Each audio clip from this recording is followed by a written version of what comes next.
Hi, this is Dr. Paul. We're talking with Dr. Garrett Bode, chiropractic physician in Oldsmar, Florida, and we're talking about some of the common causes of carpal tunnel. What causes carpal tunnel?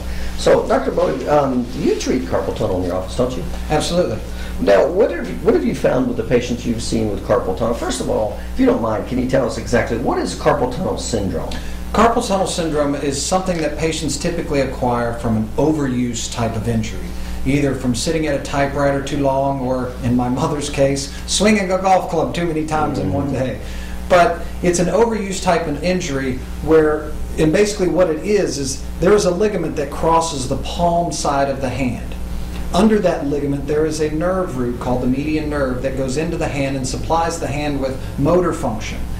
If this retinaculum or ligament that crosses the top of the palm starts to weaken, then the palm begins to flatten out and compressing that nerve.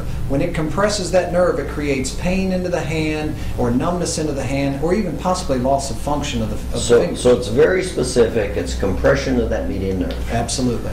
And what are some of the activities you said? So you said... some of the common causes, typically the most common is we see are patients who, because in our society today we see it so much, are patients that work on computers for long periods of time every day. People who are constantly typing on a computer, who don't have they're bored of their computer in the right position, causing an irritation to that median nerve. But any overuse type of injury, golfing, even tennis or sports activities, someone who is a writer that maybe writes constantly and doesn't type, but it's basically an overuse type of injury. Okay, and if you don't mind, let's talk about what can be done for that. So let's say it's compression of the median nerve, you got inflammation. What can be done for that? There's a couple of different therapies you can do. First and foremost, the thing that I always do for my patients is try to re-strengthen this retinaculum area over this median nerve, because the purpose of that ligament is to kind of cup the hand or create a tunnel there for that nerve to move under. So by re-strengthening that and recreating that, you can cause that cupping to form back in there and alleviate the symptom. So that relieves some of the pressure on the median nerve? Absolutely. Between that therapy, there's also some orthopedic splints and things like that you can use. That's things called like a cock-up splint that patients will typically wear when they're sleeping, or if it becomes severe enough to even wear it during the day. Are those very effective, or like when you take it off, do you just have it again?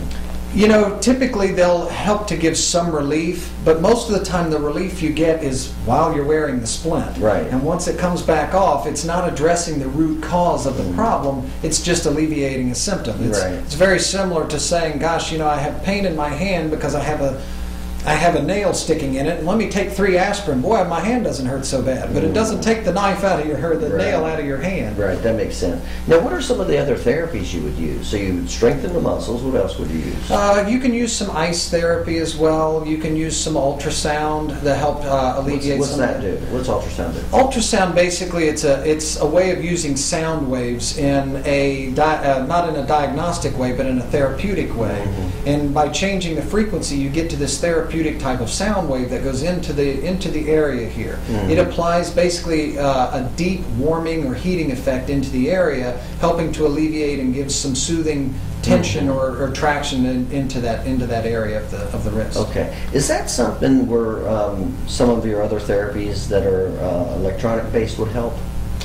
It can, especially something like electric muscle stem or things like that, where you can actually kind of block some of that pain by a neurological block pain, if you will, just by using some of those types of therapies as well. Okay.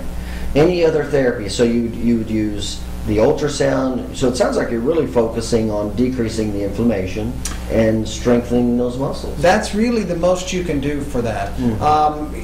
So many patients that come to me and say, oh yeah, I'm going to have surgery for my carpal tunnel. I always tell them, try some of these therapies first. Try to strengthen the retinaculum or that ligament up before you just go straight to surgery.